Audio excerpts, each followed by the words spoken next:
Hello, bienvenue dans Booster, j'espère que tu vas bien et que tout va pour le mieux. Ce mois d'avril, nous sommes en train de parler sur l'importance de la parole de foi.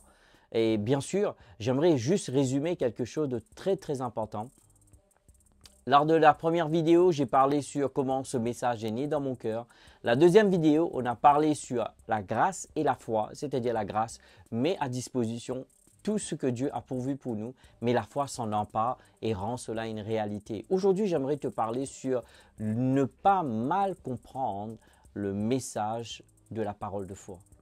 J'aimerais vraiment clarifier cela parce qu'on a entendu pendant des décennies, au fait, pendant des longues années, que le message de la parole de foi a été critiqué. Et bien sûr, comme on dit souvent,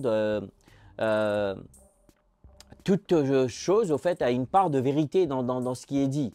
Encore une fois, ce n'est pas pour banaliser ni pour réduire cela, mais néanmoins, c'est que quelque part, certains ont été à l'extrême et ils ont cru que le message de la parole de foi était juste un gris-gris, était juste un abracadabra, était juste une formule que tu fais comme ça et puis tu ne te préoccupes pas des autres et tout va marcher. Non. Nous devrions comprendre. Je vous ai partagé cela sur l'importance que Paul dit. Le message que nous prêchons, c'est la parole de foi. Mais il ne faut pas mal comprendre si les autres ont abusé. Et vous savez très bien, vous savez pertinemment, Dieu est un Dieu d'ordre, Dieu est un Dieu d'équilibre. Lorsqu'il y a un déséquilibre, c'est là que cela ramène le désordre et la confusion en fait. Mais qu'en est-il vraiment du message de la parole de foi? Qu'est-ce que cela veut dire? Comme il y en a qui disent le message de la prospérité, encore une fois, je ne suis pas là pour défendre, je ne suis pas là pour discuter, pour dire que tu as tort, j'ai raison, tu as... Bref, ce n'est pas ça le but. Mais ce qui est le plus important pour toi et moi, c'est que ce n'est pas toi ni moi qui devrait avoir raison, c'est la parole. Donc, que dit vraiment ce message de la parole de foi? Au fait, il résume vraiment le procédé, le processus, la manière que la manière dont Dieu opère. Je refais cette phrase. Au fait, le message de la parole de foi exprime clairement le mode opératoire de Dieu. C'est ainsi que Dieu opère. Donc, encore une fois, ce n'est pas un moyen pour pouvoir devenir riche, un moyen pour pouvoir obtenir tes convoitises. Non, ce n'est pas ça le but. Mais j'aimerais te dire ceci. Si je découvre quelque chose qui est dans la Bible, attends, je récupère ma Bible. Ma Bible.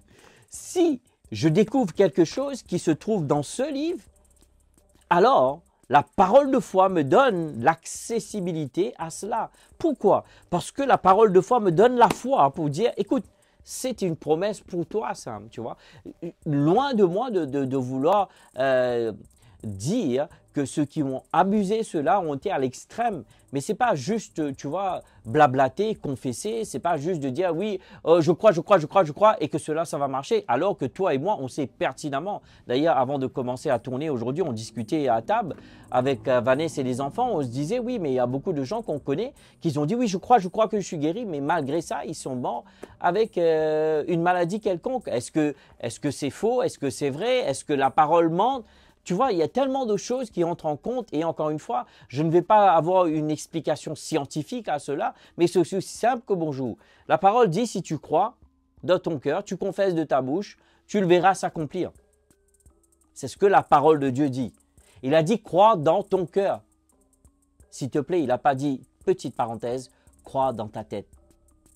Je ferme la parenthèse. Ok, ce sera peut-être pour une prochaine vidéo. Et donc, il faut en aucun cas banaliser, réduire, parce que les autres ont abusé le message de la parole de foi et que nous disons maintenant, il ne faut pas cela, il faut faire... Non, il n'y a pas d'attention. Moi, laisse-moi te dire, qu'est-ce que Paul dit? Paul dit la parole, le message qu'il prêchait, la parole de foi, c'est quoi? La foi, la Bible dit, Romains 10, 17, la foi vient de ce qu'on entend vient de la parole de Dieu. Alors, si tu vois quelque chose dans la parole, cette promesse te donne la foi pour obtenir cela. Mais ça ne va pas se faire automatiquement. Tu dois croire. Tout comme tu as donné ta vie à Jésus. Tu dois croire dans ton cœur. D'ailleurs, il le dit dans Romains le chapitre 10. Waouh, j'ai l'impression de revenir avec ce verset. Le chapitre 10, le verset 8. Il dit, la parole est près de toi, la parole est dans ton cœur et dans ta bouche. Il n'a pas dit que la parole est dans ta tête. Ah, En tout cas, on me dit dans l'oreillette que les 5 minutes viennent de passer. Merci pour notre caméraman si fidèle, engagé. Donc voilà, j'aimerais vraiment t'encourager. S'il te plaît, ne banalise pas le message de la parole de foi. N'écoute pas les mensonges du diable. Ne dites pas, oui, mais tu sais, c'est des extrémistes de la parole. Au fait, ça ne marche. Non, non, non, non, non. Écoute, la parole, elle marche. Je vais te laisser avec ceci. La parole, elle marche. Si on devait donner un titre à cette vidéo, c'est la vidéo qu'on fait aujourd'hui, c'est surtout ne pas banaliser le message de la parole de foi. Père, je te remercie pour cette grâce. Merci pour ce temps que tu nous permets de parler rapidement, mais brièvement, survoler même ce sujet si important. Nous te louons, nous te rendons grâce, nous te bénissons et nous te remercions que tu nous aides à grandir dans la parole de foi au nom puissant de Jésus. Amen. En tout cas, merci pour ton temps, merci pour tes likes, tes partages et tes commentaires. Surtout, mets un commentaire et dis-nous comment ces vidéos sont en train de te bénir. Je te remercie pour ton temps. Je te dis ciao, ciao, bye bye et à la semaine prochaine.